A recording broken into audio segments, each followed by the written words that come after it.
السلام علیکم پیارے بچوں، امید ہے کہ آپ سب لوگ ٹھیک ہوں گے۔ بچوں، آج کے لیکچر میں ہم سیکھیں گے طہارت و پاکیزگی کے فوائد۔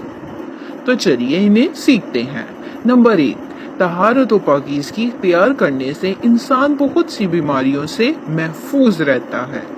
اس کے بعد نمبر 2، صاف ستھرا رہنے والے کو لوگ بھی پسند کرتے ہیں، یعنی کہ آپ کی شخصیت بہتر ہوتی ہے۔